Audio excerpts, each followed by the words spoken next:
Good afternoon, everybody. Welcome, everyone, to Connecticut's Old State House, all of you here in person and also everybody watching online.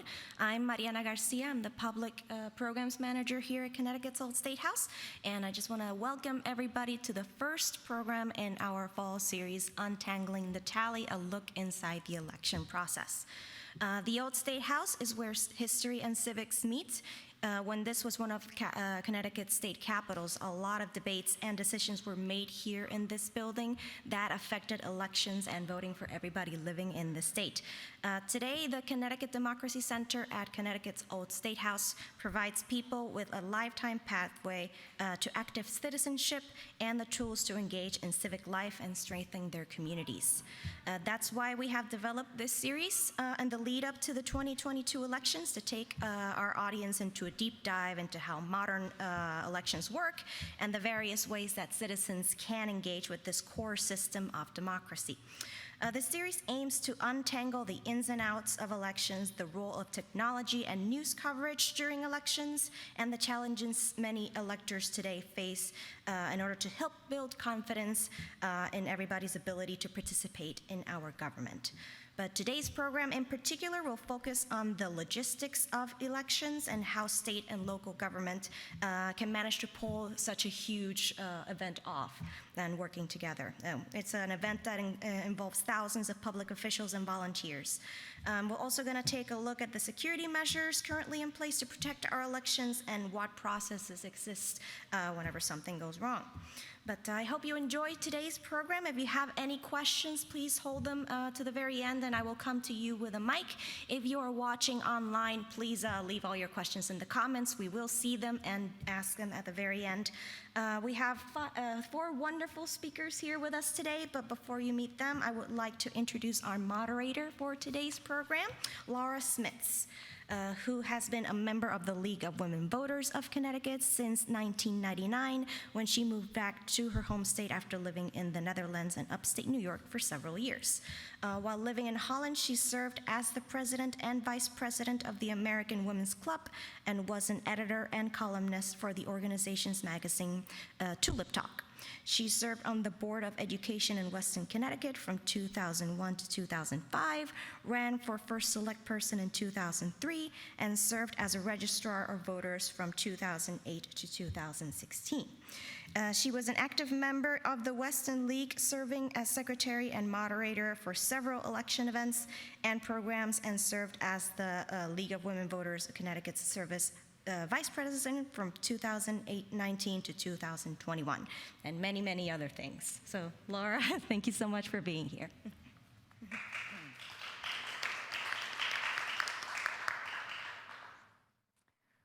Okay, so we're going to start with just questions to start the process. Everybody's can go. Okay, we're going to start with you, Mr. Bromley. Go ahead. Good morning, or afternoon, actually. My name is Ted Bromley. I'm currently the Director of Elections for the state of Connecticut. Before that, I was a staff attorney in the office for almost 22 years now, and had a stint as the interim Director of Elections, too. So this is sort of my second swing at it, second term. And so in the Elections Division for the Secretary of State, we have a staff of 12. Where we assist in the administration of the elections for the state of Connecticut and work closely with our local officials, our elected town clerks, elected registrars of voters, and poll workers, many of which are either paid or volunteered. So there's a lot of moving parts when it comes to an election, both at the state level and at the municipal level. So thank you for having me today. Thank you. Mr. Brandi. Good afternoon. Thank you for having us and for hosting this event. Apologies, my voice is a little off today. But my name is Mike Brandi. I'm the Executive Director and General Counsel for Connecticut's Election Enforcement Commission. Our commission has 35 employees here in Connecticut. Our role is basically the back end of the elections. Ted's role is the front end. Ours is the back end. We are the ones responsible for investigating and serving and prosecuting any violations of Connecticut election law. We also serve as a repository for all campaign finance, so we deal with all the money in politics. And that is the role of our agency. We have dedicated investigators and attorneys whose role it is every day to, one, give advice for campaign finance, and two, our enforcement unit is responsible for, again, investigating somewhere between 120 and 150 complaints on average a year related to anything from campaign finance fraud, election fraud, violations at the polling places, and the wide variety of violations under Title IX of the Connecticut General Statutes. So that's kind of who we are and what we do, and I'll pass it on. My name is Lauren Olson. I am one of the 2 registrars of voters in Ashford. A funny story about how I got started as a registrar. I got a phone call from the registrar of my party many, many years ago, and he said, Lauren, I'm on the ballot. By law, I can't be in the polling place. Can you cover for me? I'm like, oh, I don't know. What does a registrar of voters do? He goes, don't worry about it. Real easy. Just sit there. Everything is all set for you. No problems. If I knew then what I know now, I would not have done it. But needless to say, this will be my 27th cycle as a registrar of voters. Actually, I started as deputy first, but I worked very, very closely with my registrar. He was a bigwig in the state. He kind of ran his office the way he did his state office. And so I was basically the person that did everything in the office for both parties. Very, very non-political. So I wrote down some stuff for you because there's so much that a registrar does and most people don't even know. So I want to give you an idea of what we do. So first of all, many of you don't realize that it's a non-political job. When we go into our offices, we leave our politics at the door. When somebody comes in to vote, register to vote, they need to know that the information that they're getting is true and not biased by a political party. So we leave our politics there. We work for Secretary of State's office and we follow the laws of the state of Connecticut. We are not working for parties, we are working for the voters in Connecticut. So what does a registrar do? I think most people walk into the polling place and think everything miraculously is in place, but they don't realize what goes into it. There's many, many hours and many people that get involved with taking care of preparing for an election. And not only elections, but we do primaries, and hopefully only one budget referenda.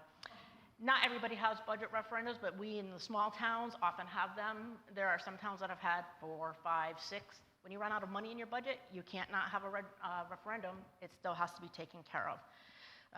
We register voters, hold special office hours, and assisted voter registrations, prepare the paperwork and voter lists, order ballots and memory cards, hire and train election workers, set up the polling place, and finally, we arrive at 5 a.m. on election morning with our fingers crossed and hopefully everything goes as we had planned it to go.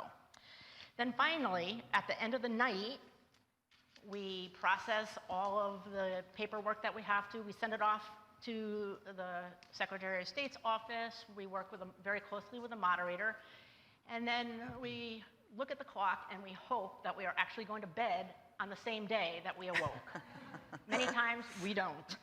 There's so much more that we do. We now have to be certified as registrars. We take courses at UConn. We have the classes of SOTS, Secretary of State. We are also certified moderators, and we run we run yearly canvasses. We send letters to the voters that have moved out of our town. We hold high school voter registration drives, and we support town clerks at town meetings if votes need to be taken. And very importantly, we work, all of us, extremely hard to keep our lists updated and accurate, which is a big one and why I think we're having this today. Lauren, we're going to drill down on some of that stuff that you Okay. talked about. Let's introduce Alex Russell first, because I'm going to ask you very specific questions about all of those things, because I agree. There are so many moving parts that we definitely need to get in there. Go ahead, Mr. Russell. Great. I'm Alex Russell. I'm a professor of computer science at the University of Connecticut, and I'm here today because I'm the director of the UConn Voting Technology Research Center. So that's an academic center that works closely with the Secretary of State's office. Our major responsibility and obligation is to make recommendations about cybersecurity and specifically about the security of election equipment to the Secretary of State's office. However, over the 10 or 15 years that we've been working with the Secretary of State's office, our purview has really enlarged. And one of our major annual activities now is to work with the Secretary of State's office to design and carry out the election auditing that we do here in Connecticut. Hopefully I'll have a chance during the panel to read you my call to arms about why auditing is so important, and suggest that you chase your local senators to get them to push for more auditing. Okay, thank you very much. Okay, I think we're going to start. What I was thinking about doing was starting with from the voter's perspective. The first thing a voter does in Connecticut is register to vote. We hope, we pray. That's what we work on, the League of Women Voters, to empower voters so that they have the information so that they can go out and vote. Lauren, when they vote, what are the rules in Connecticut for voting? And a lot of times, I, as a former registrar, used to get, well, how do you know that people are citizens? How do you know that they're who they say they are? So tell us, when people vote, when people register, where does that information come from? What's required of them? And just tell us the process so that people know where the databases are and what the cross-checks are. So the information comes from many places. Some of it comes from the DMV. When you register to vote, you're asked whether you want to register to vote. I think they changed it now. I think that you have to opt out, otherwise they register you to vote. And so we do get some duplicates on that, but we take care of it and don't allow duplicate voters. Some of it comes from the Secretary of State's office. As somebody moves from one town and registers in another town, they have a program that tracks all of that. So then we see it, we remove those people, and we send them a letter letting them know, hey, you used to be registered in Ashford. You registered in Newtown. We're taking you off. If this is an error, please contact us. Because you can only be registered in one place at one time. One place vote. at That's one kind of how that time. works, right? And so for me, it's 2 hours a week. I go into the office and I go onto the computer and I process with my counterpart all the voter registration cards that come in. Some people come into the office to register to vote, but it's very, very few. So they fill out the voter registration card with all their information, and one of the first things they have to do is, across the top, swear that they are U.S. citizens. So they sign that at the bottom saying, I swear to everything I've put on that card, it's true.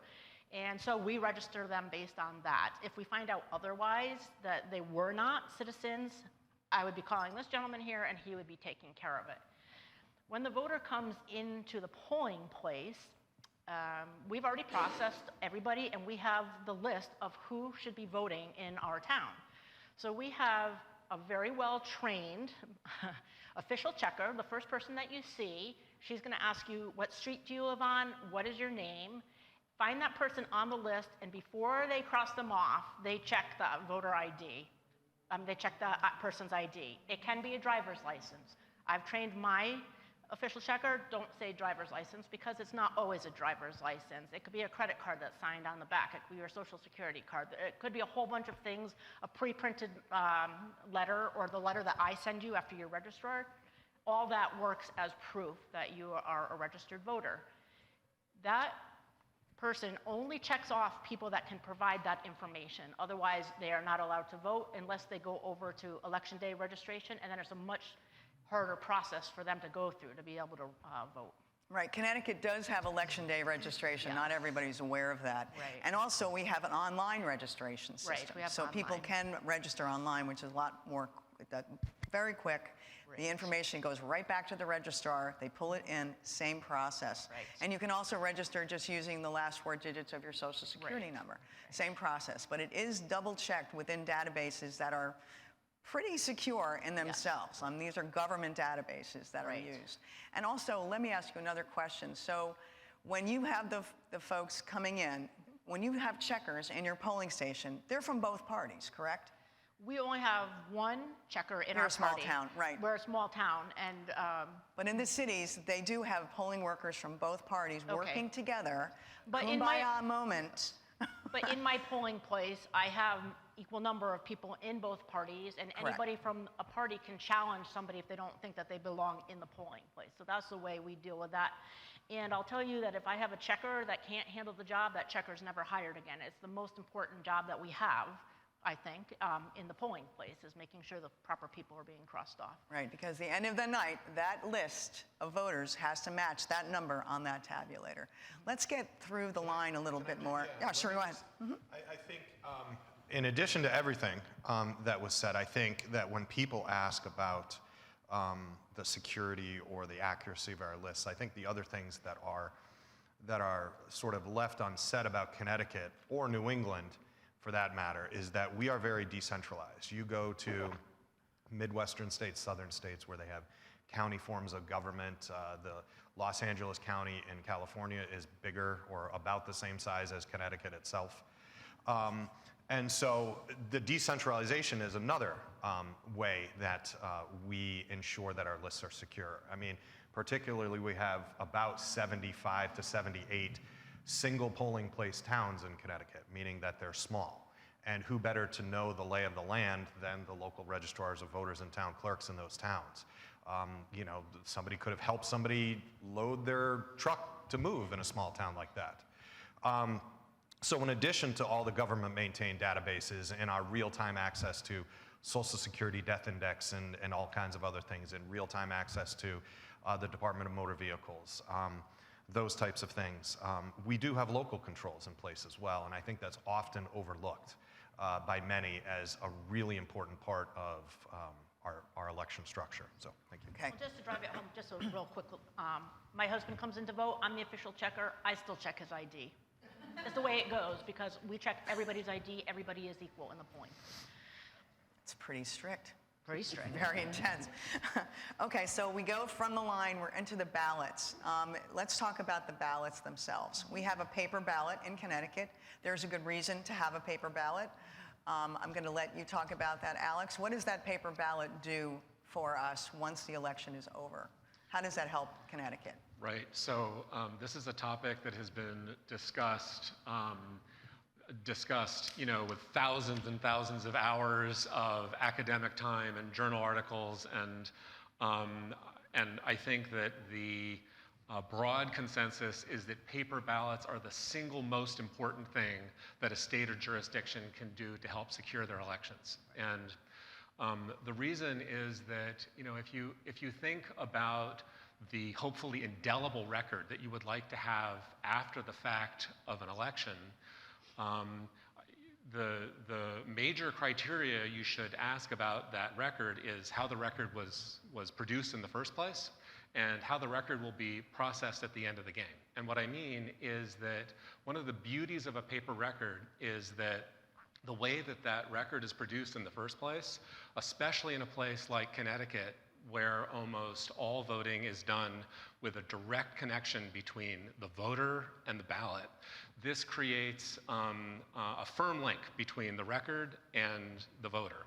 At the end of the day, also, when ballots are used for auditing or double checking, any of these purposes that are so important, the ballot also has the luxury that it's easy for a human to interpret. A human can pick up a ballot, they can look at it, they can read the votes off the ballot, which is very different, for example, from some electronic artifact that may be left over from an election.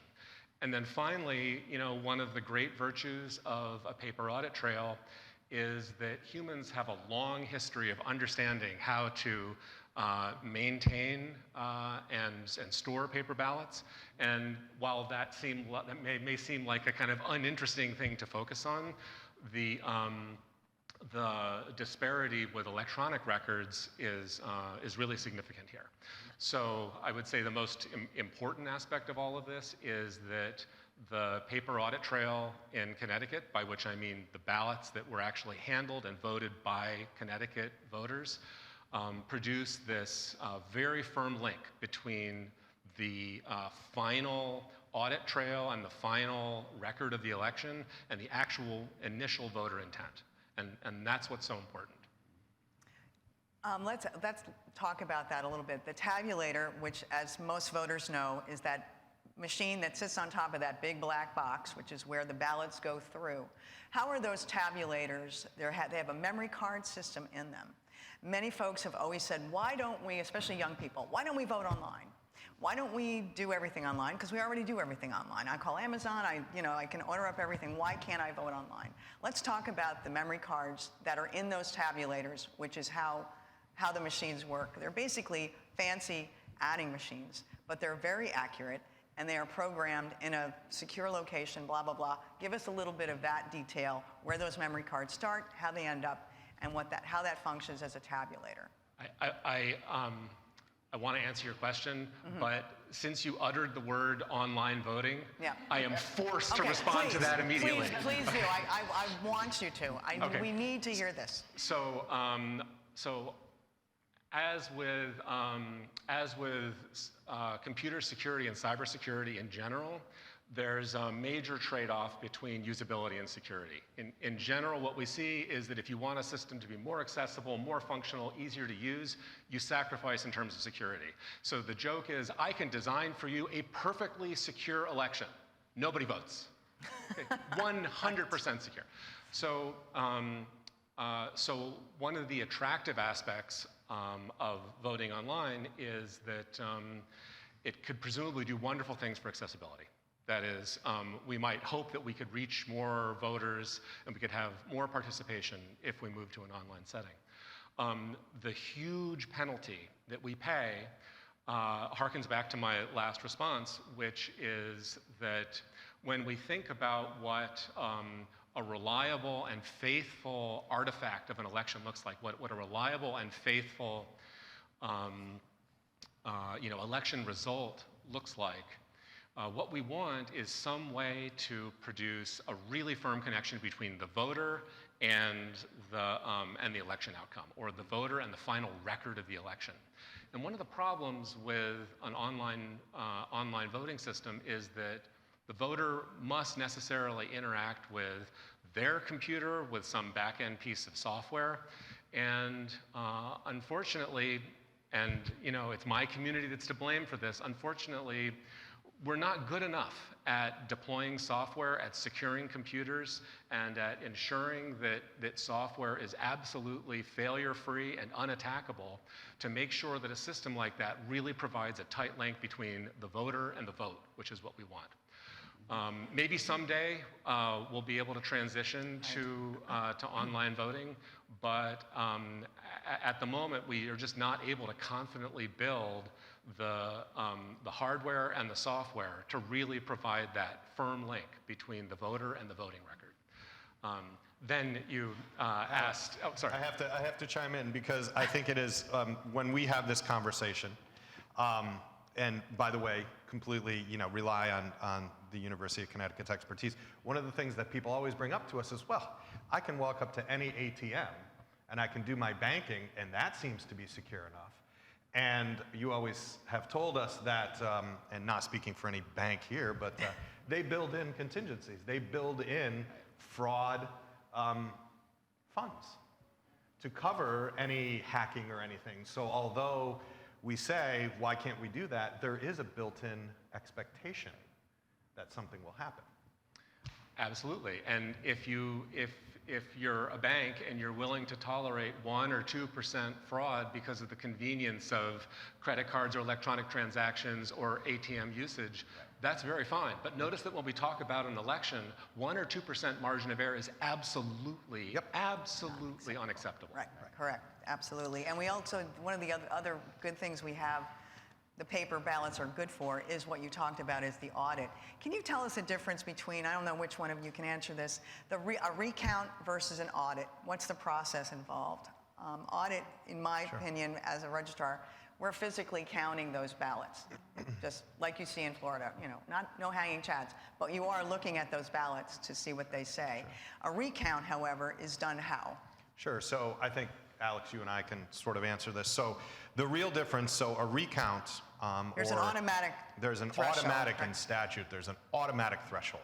If a race is a number of votes or a certain percentage between the winner and loser, there is automatically a recount, or what is called in our statute, a recanvass. That is a complete recount of all ballots cast, whether it be ballots that were run through our tabulators, hand-counted ballots, absentee ballots, election day registration ballots, et cetera, et cetera. So it is a complete recount of all of the votes cast to see if that close vote is accurate so that we can determine a winner. But for an audit, it is different in that, and I know if you want to go down risk limiting, because I know that's.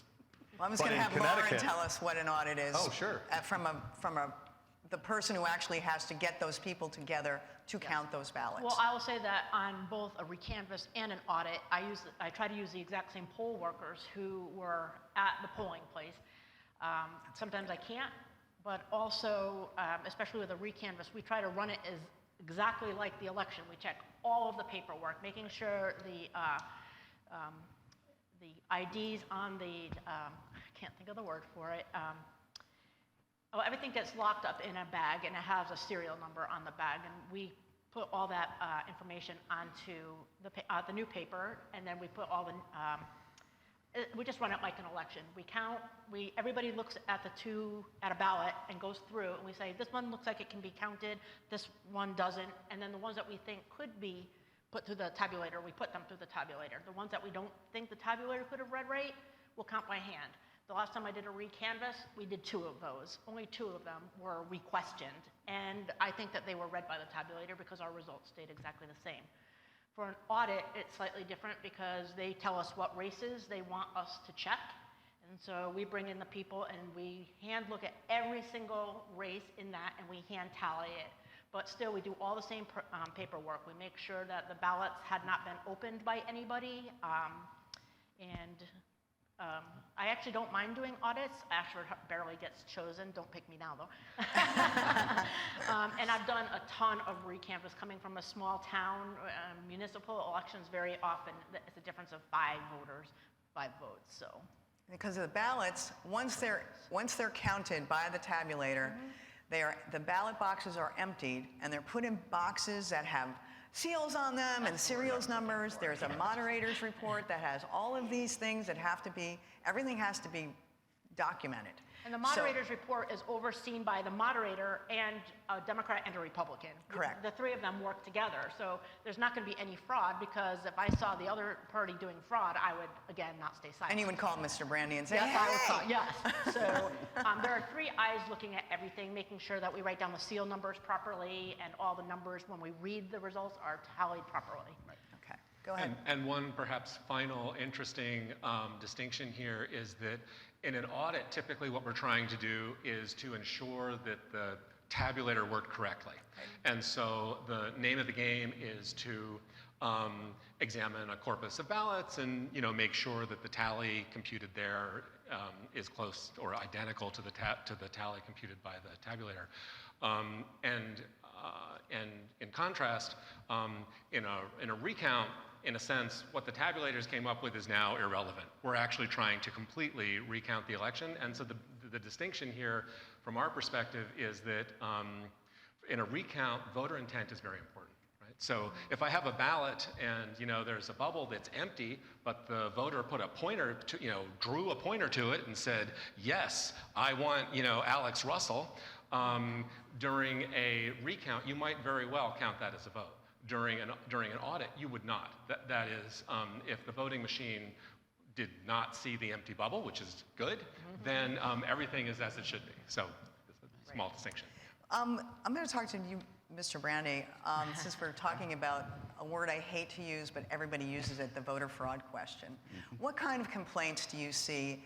And this is after the fact, correct? I know that your agency has a bunch of different departments that help candidates with their paperwork, all that kind of thing. Can you kind of just go through what it is that you're seeing?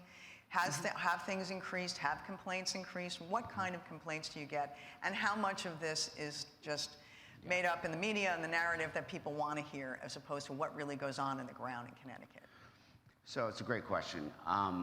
Real voter fraud, the numbers that we see are very small.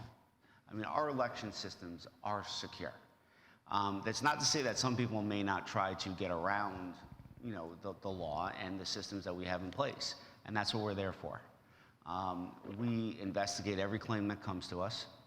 The vast majority are either mistake or just frivolous complaints. And unfortunately, from 2018 and 2020, we saw an onslaught, really, of frivolous complaints. The famous, satellite is beaming down to change the votes in the tabulator kind of complaints. But as I always say to people, we deal with facts and data. We will investigate every single complaint that comes in the door that's within Title IX. And our job is to basically pull apart every allegation and get to the facts. And that's what we do. And it takes us sometimes a little bit of time to do that. And sometimes there are cases that are legitimate, and sometimes there's cases that are absolutely frivolous. In the 2020 elections, I think we had about 1.8 million votes that were cast. And we probably have about 10 cases of legitimate people trying to scheme the system. 10 out of? 10 out of 1.8 million votes Wow. cast. Our system is secure, and that's the message we have to get out there. You have election workers from your local elections officials all the way to your state officials that are working extremely hard to make sure that the security is there. And it is. We have a very decentralized system.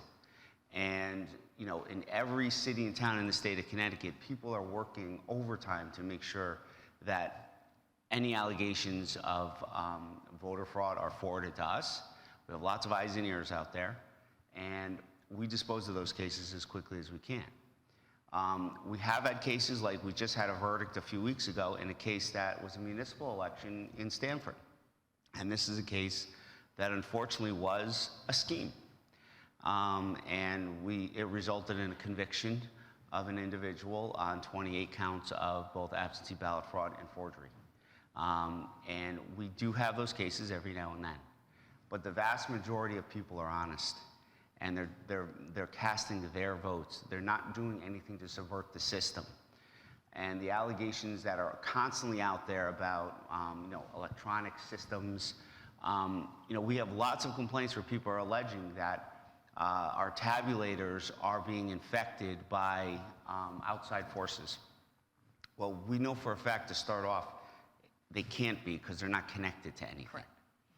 And so we start with that premise, and then we work backwards to show that the allegations are simply, there's no merit to them. But we do take the time with every single case because we want to make sure that we have it right. And our commission is very dedicated to that work. But the biggest message that I can give to anybody watching today is that our system is secure. All the people up here are doing their jobs to make sure your system is secure. And we need to stop this just blanketing on social media of all of these allegations that just simply have no merit. There's no basis in them. And if you want to see what these cases look like, come to our website. We post all our commission decisions. And you can see the work that goes into every one of these cases. Our staff is always there to answer questions. We don't turn anybody away. We'll answer any and every question you bring to us. I just want to make sure, again, we're emphasizing the fact that your systems are secure. One of the things in Connecticut, certainly as a poll worker and as an election official, the goal of the day is to have every eligible voter have their vote counted. And we go out of our way to make sure that can happen, because say you're going through the checking line and you don't have the right ID. We're not going to say, bye, see you later, too bad, you can't vote. We will pass you along and up the chain of command to the registrar, to the moderator, and if necessary, we'll call Mr. Bromley and said, hey, we got to make this happen. So it's really the goal to make sure that every eligible vote is counted. Let's talk a little bit about absentee ballots. There's a lot of talk about how absentee ballots are handled in Connecticut. We have an application process to get an absentee ballot. And I just saw something recently in one of the newspapers that both parties have requested a lot of absentee ballot applications. Tell us about the application process, how that leads to an absentee ballot itself, if you would, Laura. So everybody has to fill out the application. You can get it on the Secretary of State's website. You can get it on most registrars' website. But you have to fill that out and either bring it in, send it in with a wet signature. After that, the town clerk will make sure that person is on the list. On the active list. Let's talk about the active voter list. If that person is not on the active voter list, I get a phone call. I just got one the other day. Hey, this person is on the inactive list. So we dealt with that. We got him on the active list. He was taken off because he didn't return a canvas letter that we had sent him. So then he fills out his ballot, oftentimes in the polling place, or you could get the ballot mailed to you and you mail it in. When you mail it in, the town clerk stamps it. and it has the date, the time, and which town clerk, we have two, actually process that ballot. And it gets put into the voter registration system that the Secretary of State's office has, and an A will come next to their name. On the master list. On the master list. Yes. The day before the election, two registrars, one from each party or their designee, goes into the town clerk's office and goes through every single one of the absentee ballots that came in and compares it to the list to make sure that A is on the list. If we came across two ballots, we would be calling Ted, and then we would be calling the SEEC. It's never happened in my town. But after the two registrars check it, and then any ones that came in after the town clerk couldn't process it through the system, they will put the red A on the official list. The official list gets locked back up in our office, and all the ballots get locked back up by the town clerk. On election day, the town clerk brings it over to the polling place. I happen to be in the polling place because I put somebody else in our office. And the envelopes are still sealed. They're still sealed. They are in alphabetical order or by order of the official list. We sign an affidavit saying we received the number of applications that we had previously confirmed that we had. And then for the counting of the ballots, we have two people count, one from each party. They go through the process. They check, make sure everyone is crossed off the list. Then they make sure everybody has signed their ballots, their envelopes, excuse me. They do not sign the ballots, they sign the envelopes. And they go through that process, and both have to agree. If there's some question about whether there's an error, we call the moderator over, and then sometimes that ballot ends up being counted by hand, but our voters have gotten very good at filling out absentee ballots. So two people of each party go through the process, bring the ballots to the tabulator, and the two of them take turns putting it through the tabulator. There is no voter fraud in our aspect of how we do our job. And there's also the ballots themselves when you mix them up. Right. Nobody knows who voted how. Right. That, you don't, because you're not even looking. It's kind of like a deck of cards. We don't look. We open them up, making sure the name is on the bottom. We do shuffle them first, making sure the name's on the bottom. Pull out the ballot, and hopefully we're not seeing any of their votes if it's been folded and put in the way we would like. Right, because a lot of folks are like, why don't we just get automatic? Because there was some talk last time around, especially during COVID, because so many people did not understand how the process works in Connecticut. And there was assumption made that the Secretary of the State's office was sending absentee ballots to everybody. That was not true. They were sending out applications. You need an application, and an application can get rejected. And it can get rejected. It can get rejected. The only mistakes we ever see on the absentee ballots are a husband and wife wanting to save mail and putting their inner envelopes into the same outer envelope. Only one ballot gets counted there, and that was the one that matches the outer envelope, because they have to sign the inner envelope. And sometimes they don't get counted because they don't put them in the inner envelope, so those will be rejected, but very, very few. So, Mr. Bromley, what do you do on Election Day? I mean, I know that you're in charge of all those laws that are, all of our laws. Tell us about the laws in Connecticut. Our election laws are in these volumes of books. He knows them all by heart, too. So it really on Election Day, is a team effort, right? Our office is available from 6 a.m. to whenever the results come in. We work with the registrars, we work with the town clerks, we work with elections enforcement, we work with the University of Connecticut sometimes on Election Day. Our office will field anywhere between 1,000 to 2,000 or 3,000 phone calls, sometimes depending upon the election. Presidentials are obviously higher. But on Election Day itself, it's much more support. We've already done the trainings, we've already issued our instruction manuals and things of that nature, and then it's really troubleshooting in conjunction with the registrars and town clerks. We can get a phone call and we'll troubleshoot of how we can assist this voter because maybe they forgot their ID or what are the alternatives, or we have emergency contingencies for almost everything that can happen on Election Day, from a machine breakdown to a list maintenance issue to power going out. We had primaries on 9/11. We had primaries and elections 2 or 3 days after Irene and Sandy, and I may be saying the storms wrong, but everybody gets the idea, where, you know, polling places were powered by generators or battery backups. And so, you know, I think that's important for the general public to know, is that, you know, it is not this sort of computer-operated system that is, you know, fraught with fraud and hacking and things. There is a lot of human intervention and a lot of contingencies that individual voters probably will never know about. Right. And I think that's what Lauren's point was before. There's a lot that goes on in the leading up to, and certainly one of the things that I recall, and this is also to the list update question, is in January, after the election and everything is calmed down, that's when you send out to every active voter a letter to basically say to them, are you still here? Do you still live here? And they never come back. You never get them all back. They don't come back.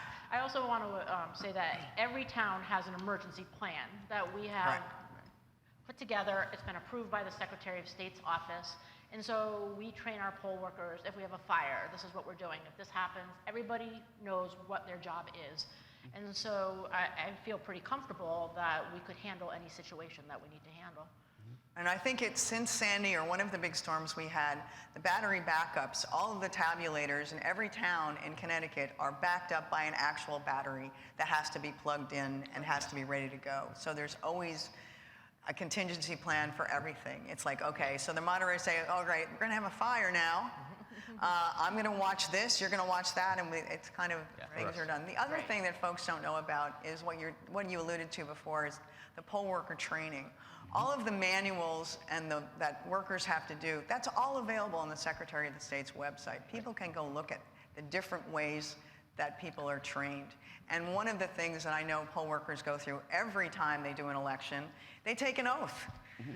They take an oath that they are going to protect the rights of every voter. And I think that's really important. And every election official gets training every single time. Even if this is your 30th year working at an election, you still sit through the training. And you get trained for every position, because you don't know, somebody could get sick and we need to move you there. So I think it's important to know that it's a coordination that goes on. I mean, we work with the Secretary of State in running the hotline on Election Day.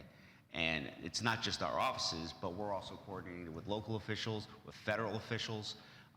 We're always waiting for those calls to come in, and then we're coordinating our efforts to make sure that everything runs smoothly, especially when we had COVID. In 2020, it was a volume of calls coming in with issues that we had never seen before. Issues with masks, curbside voting. Oh, right, yeah, there were a lot of emergency ballots for people who couldn't enter a polling place because of they were infected with COVID. I mean, there were a host of issues that came up, but we were able to, all work together to make sure that everybody that wanted to vote could vote. And, that's something that's behind the scenes that I don't think people will see. And when it comes to that kind of thing, on the election day, talk about the 75-foot rule a little bit. Let's talk about how we protect that. Sure. We keep it a nonpartisan and as non-political as possible, even on the most political day there is of the year. That's kind of a source of a number of complaints we always get, where people will violate what's called the 75-foot rule. So within 75 feet of a polling place, you're not allowed to electioneer. You're not allowed to conduct, hand out pamphlets. You're not allowed to, push for your candidates. You have to stay behind the barrier. Behind the barrier, you're fine. Right. You could have your signs. You can have, you're meeting and greeting voters coming in. That's all fine. But within the 75 feet, we have to give voters the ability to kind of have some privacy and to move forward in the lines to be able to vote.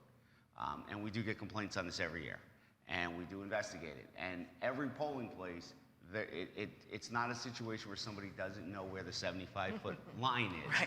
There are big red markers that get put up outside of polling places, so everybody knows the rules and needs to abide by the rules. But we do get complaints on that every year, that somebody is doing something within the 75 feet that they shouldn't. But there are a couple of small exceptions.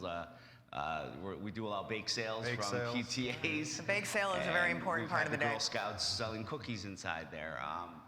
But other than those, there's very few exceptions to allow people to be close to the polling place, closer than the 75 feet.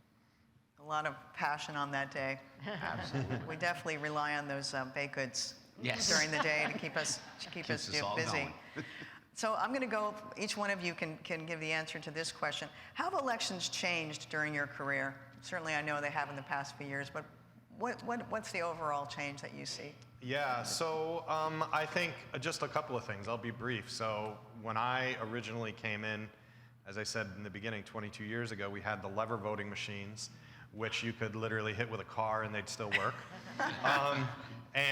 You know, less than or around 1% of people voted by absentee ballot. So now the changes obviously are, you know, some of it's federal mandated, some of it's not, you know, in terms of better use of technology.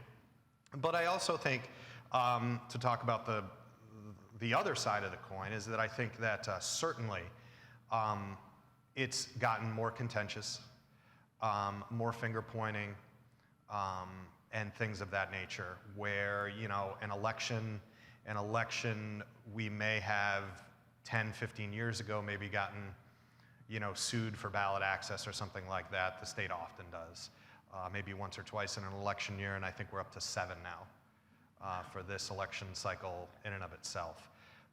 So I think that the contentious nature of things, and maybe to go out on a limb, some civility has changed, as I would say.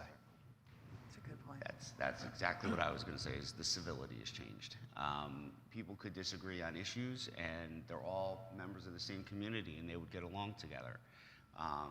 Now we're seeing a lot more finger pointing. The civility is gone, and not just with the political parties against each other, but unfortunately we're seeing elections officials being targeted, and we're seeing local officials being challenged. And it's not just here in Connecticut, but it's nationwide. And unfortunately, a lot of really amazing elections officials have retired or moved on because the incivility and the threats that are going on out there are just too much to handle. And I think that's the biggest thing I've seen that has changed in the last, you know, half dozen years, is just that people forget we're all members of the same community. And, you know, you're going to see your neighbors at the grocery store, and the level of polarization in the parties and the amount of I would say, just incivility with regard to election workers is just gone through the roof. Lauren? One of my favorite things about what's changed is the fact that it's much easier to register to vote. And I think the easier we make it for people, the better it is. There are a lot of registrars who don't care for EDR. I do like EDR. I do think there are some ways that we could possibly change it to make it better so that it's easier for small towns and not as expensive. That's for another day, but I love the fact that you could go to the DMV, or you can go to a library, or you can go online and register to vote, and that is just so important. A lot of people think that because we have all these new ways, maybe we shouldn't have EDR, but my kids went to college. They lived in a different apartment every single year that they were in college. They didn't necessarily remember that they had to change their address with their voter registration. So I think the access of allowing people to vote, the access of allowing people to register is fantastic. And also, again, being able to get and keep poll workers, because first of all, it's a very, very long day, extremely long day. We do pay them in our town, we do give them dinner, but the hatred that a lot of these poll workers face when voters come in. We have a guy that comes in with a gun on his hip, and he's always sure to pull his jacket aside so they know that here's this guy with a, you know, well, that will happen during the pandemic, but, you know, things like that. So it's nerve-wracking for poll workers, so it's hard to find and keep good poll workers. That's a good point. Yeah. Now, from our perspective, definitely the largest change that we've seen in the lab is just the inclusion and dependence on technology. You know, there's been a huge change in the last 20 years, and I have to say, Connecticut's response to that, I think, has been amazing, and I think should serve as an example for most of the rest of the United States. So the Secretary of State's office amazingly and uniquely decided that they were going to get out ahead of the use of technology in elections, and they have worked with us year in and year out, and I think they should really be lauded for that. And I think it's easy for us to sort of like forget inside the system what a unique response the Secretary of State in Connecticut's office had to the technology. But with some of that technology, I wish that we told the public more about it, because I vote using that technology. It's open for anybody to use. Anybody can use it. It's very easy, but we don't happen to have anybody that needs those systems, but we still pay for them, we still put them up. You're talking about the IVS The machine. IVS system. Yeah, the explain what that interactive is. voter. Explain what that is a little bit, if you would, Lauren. So 'Cause that not everybody is knows. it's a ballot marking system. So it is a little computer where you can either listen to the ballot, it's read to you, you have headphones and you have a keypad, you can vote that way, or you can fill in your ballot that way, or it's a touch screen. It's not connected to anything except for a printer. So you do your ballot, you print out your ballot, you have the secrecy to take it over to the tabulator and put it in yourself. It's just a ballot marking system. And a lot of people don't know that we have it, and I think I would like us to start advertising it more, so that I hope all of you will ask your official checker when you go in, hey, what is the IVS system? Can you show it to me? I'd like to vote that way, and give it a try. So. Okay, great. I think we're going to go to the audience now. Mariana, there are some questions in the audience. Let's see. If anybody has any questions, just raise your hand and I'll bring the mic over to you.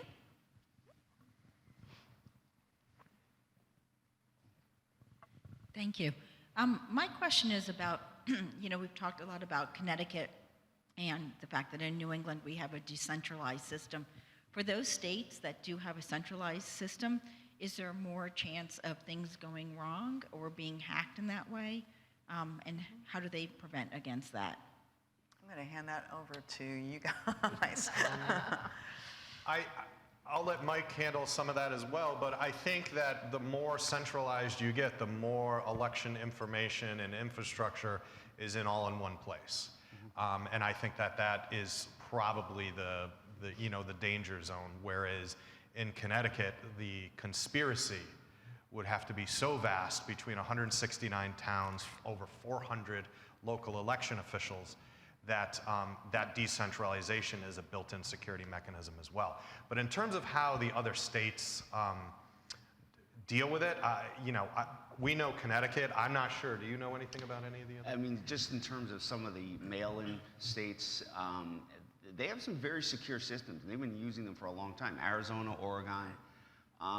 So they have their own protections built within their systems. And I think, we can only really speak for Connecticut, and we know our system is safe. We know when somebody is casting a ballot in Connecticut, your ballot's going to count, it's going to be secure. We really can't speak much for other states, but they're doing the same thing we are. They're making sure that at the county level or at the state level especially, that their systems are operating. They have, in some states, like with mail-in ballots, they have judges that sit on signature reviews.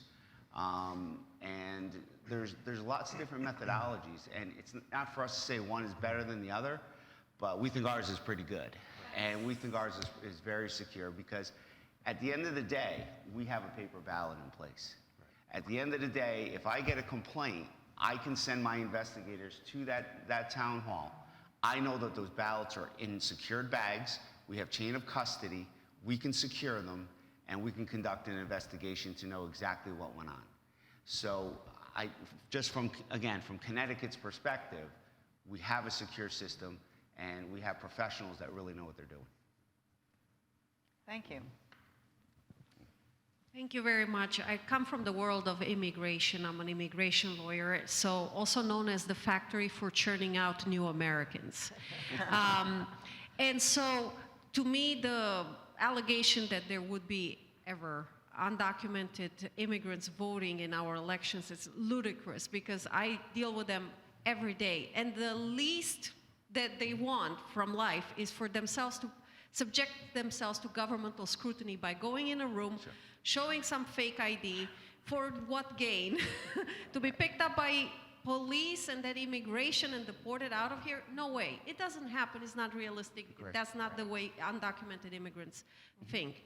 But apart from that, I am concerned as an immigration lawyer by the accidental registration of folks who are not citizens. I know they're not going to go to vote, even if they're registered. I know that. But I am concerned about their accidental registration. And Laura, I think it's Lauren. Yep. I think you explained how new citizens get to be registered, but could you go over that again so that I understand as a lawyer how to prevent my clients from accidentally getting registered without their wanting to? Thank you. Well, I think that you're asking how do I know that they actually are residents to be able to come in to be registered voters?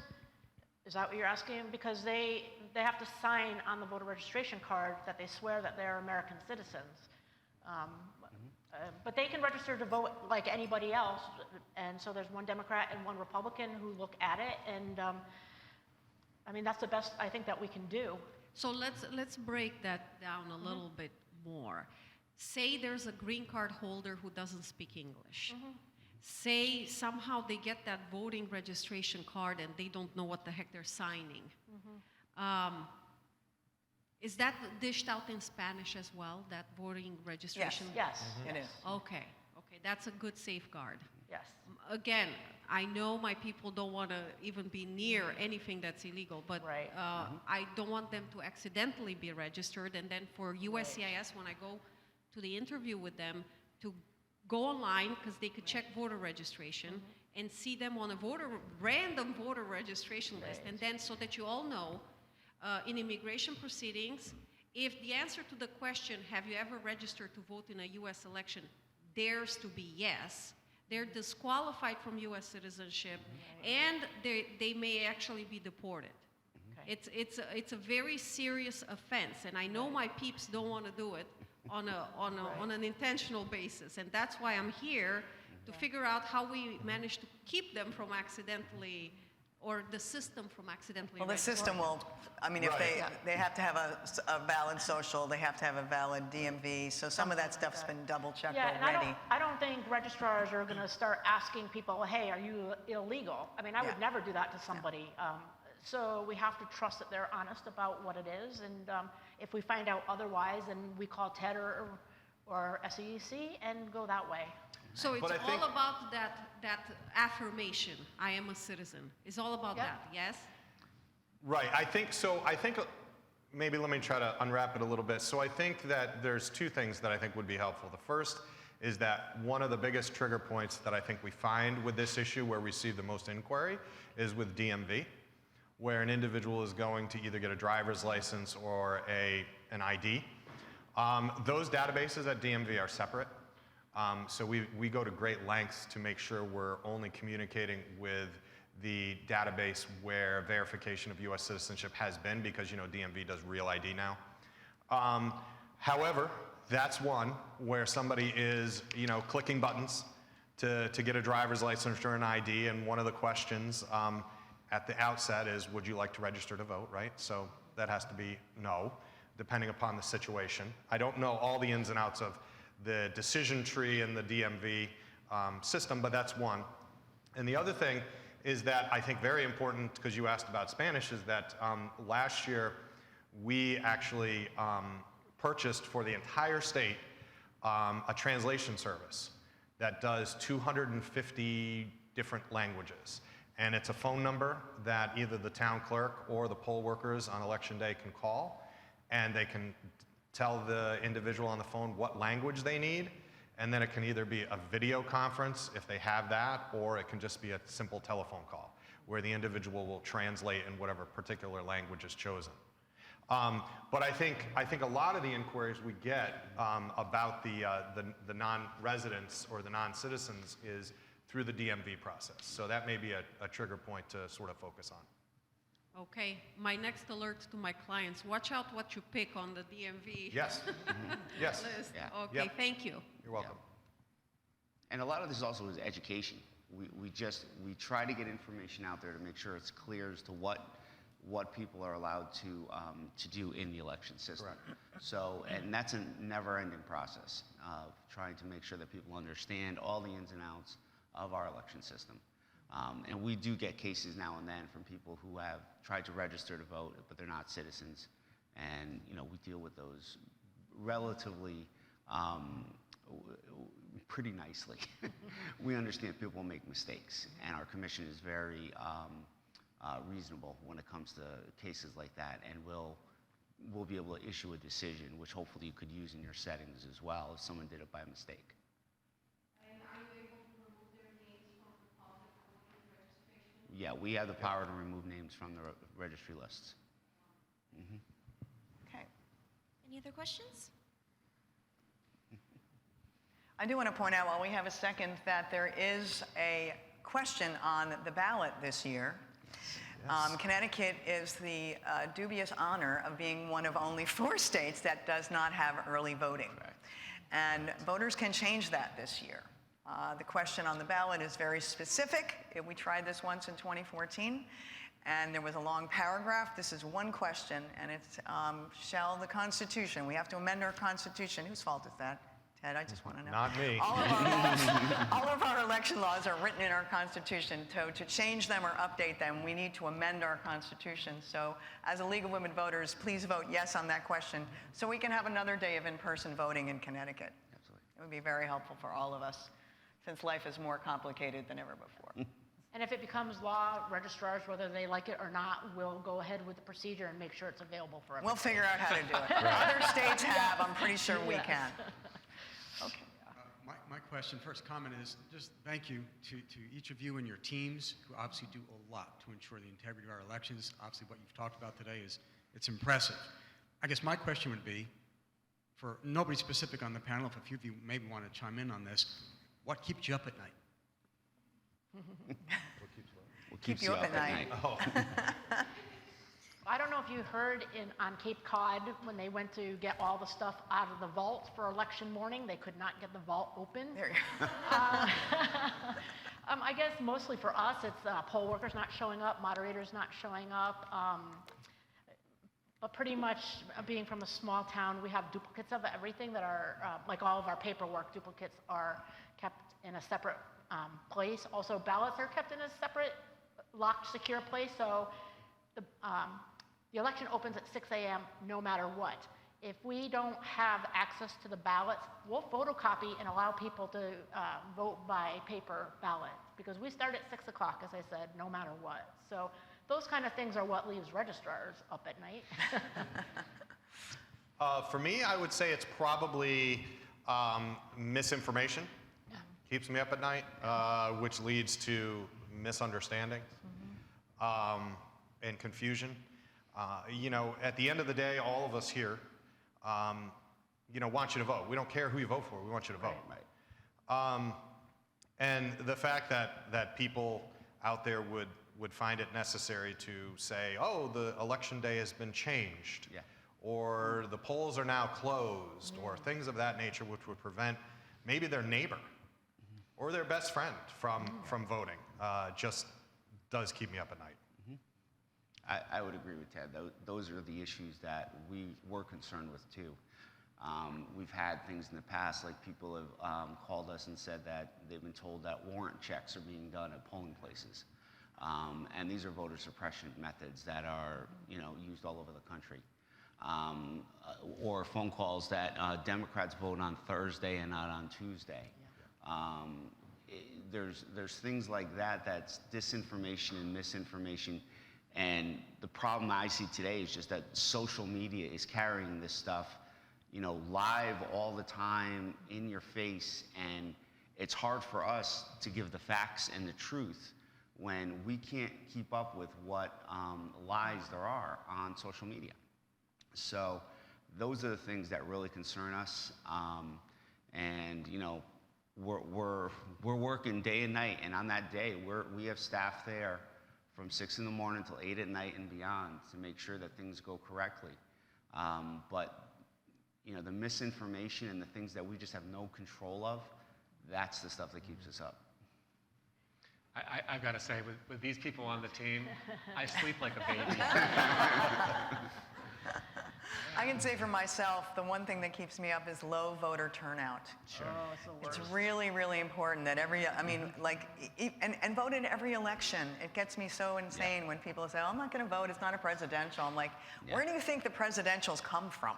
You've hold got to go budget- down the food chain. You've got to vote in every election and every time. Yeah. So We I'm hold hoping. budget referendum. Budget referendums, there you go. 3% voter turnout, and we Right. are still open from 6 in the morning until 8 at night. Imagine our days. Imagine our days. For like 30 people. Yes. Right. And it Not doesn't good. cost any less. Yeah.